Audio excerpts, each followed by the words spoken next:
First up, the coronavirus crisis. And the next week will be critical for all Australians. The increase in the rate of infections will be as dramatic as the effect on our day-to-day lives. Public gatherings heavily restricted as we prepare for the closure of schools and universities. If you hadn't figured it out already, COVID-19 is unlike anything we've experienced before. Tonight, the latest expert advice on what we can expect as we slide into uncharted territory. We will be advising against organised, non-essential gatherings of persons of 500 people or greater. This is the most aggressive and comprehensive effort to confront a foreign virus in modern history.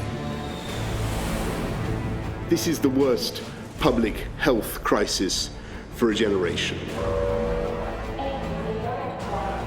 Every person entering New Zealand will be required to enter self-isolation for 14 days. Everybody. Europe has now become the epicenter of the pandemic.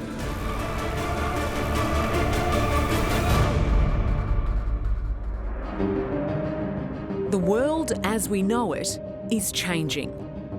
And for the time being at least, the Australian way of life is having to change too. The way we gather, how we travel, where we go, how we work, what we do, who we see.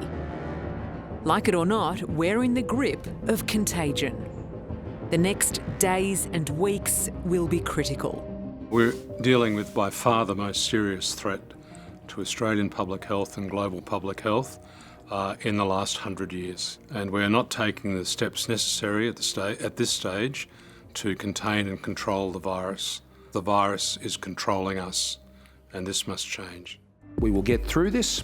Australians will get through this. The Prime Minister's announcement this week restricting public gatherings is the beginning of what Bill Bartlett wants to see much more of. This is not normal. This is not business as usual. The world has changed utterly since the beginning of last week and since the emergence of this virus. As one of the architects of Australia's response to the AIDS crisis, he believes we need radical action to stem the spread of the virus in Australia. Practically, how is life going to change for us? We have to take a short, sharp shock. The large gatherings have to shut down. Travel has to be minimised to the greatest extent possible. And in cities and where we have public transport, that has to be continuously sanitised and disinfected. People individually must keep their distance and they must be aware of what they can do to minimise the chances of infection. You shouldn't be holding parties. You shouldn't be going to sporting events. All of these things we take for granted, we have to reconsider and reassess. The reality of what's called social distancing seems inconceivable. So much of what we enjoy, from footy to festivals, involves a crowd. But Bill Bartlett believes we must all make a sacrifice for the greater good.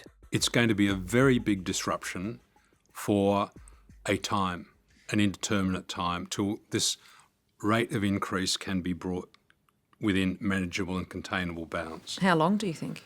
Certainly weeks, maybe months. It's just there are so many mixed messages out there. The public doesn't know where to look to find information. They don't know who to listen to. There is a lot of confusion out there. What do you think? How bad is it going to get for the public in Australia? If we don't resolve the confusion by telling the truth based on facts and evidence and making the best possible recommendation every day, then we're doing ourselves a great disservice. And the confusion and the fear and the panic will not abate. It will get worse. There are now cases in more than 100 countries, more than 100,000 infected, more than 4,000 people dead. Every moment it seems there's a new escalation, making this pandemic as frightening as it is unpredictable. Why are we seeing this, mass hysteria almost? The recommendations are changing, and they change as we get new information. I think that's what is difficult for the community, and I completely understand it, because there are unknowns and advice and policies made on the best evidence, and the evidence is unfolding as we speak. Virologist Professor Sharon Lewin is leading the search in Australia for a vaccine. She cautions against panic, insisting Australia is in much better shape to deal with the crisis than many other countries. We've got to be adapting what we're doing here to what's happening around the world.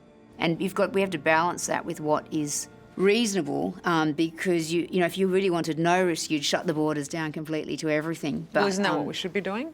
I don't think we should be doing that, no. But we're seeing other countries shut down borders. Italy's shut down its borders, South Korea, Exactly. The US is shutting its borders to Well, travel Italy from and Europe. South Korea have got very different outbreaks to us. Italy has got 10,000 cases. Other than China, Italy has been the hotbed of COVID-19 transmission. But it hasn't taken long for other European nations to succumb. With cases in the US soaring, Donald Trump has taken drastic action. We will be suspending all travel from Europe to the United States for the next 30 days. A knee-jerk move that Professor Lewin believes we should avoid. At the moment, we have 150 cases in Australia. We've got excellent capabilities for testing and an approach to identify people early, isolate and quarantine, and follow up contacts. And we have the capabilities to do it. At the moment, the approach is to test anyone that's symptomatic that's travelled in the last 2 weeks. I think we're doing enough at this point, but in fact the situation changes very quickly, and I think the authorities really have to be ready to ramp things up if that's necessary. Warwick McKibben is a world-renowned economist who modelled the impact of the SARS epidemic.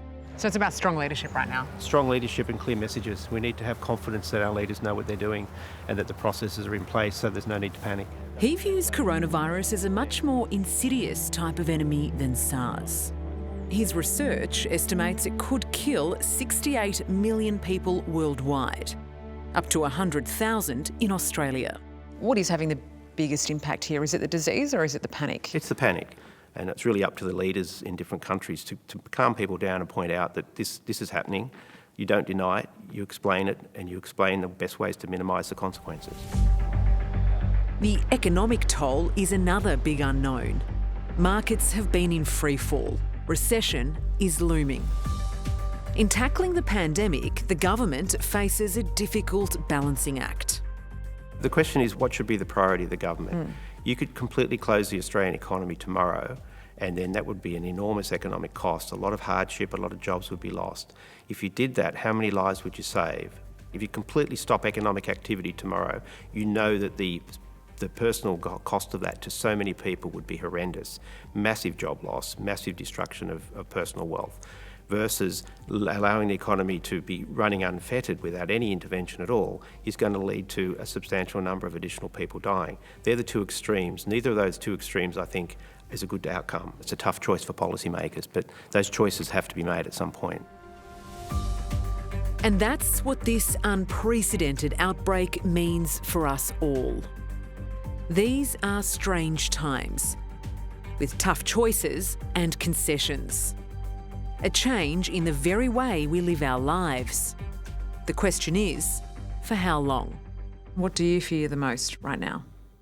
I fear that the people I know and love will be infected and that some of them may die. That's what I fear. I fear more the consequences of not taking the right action.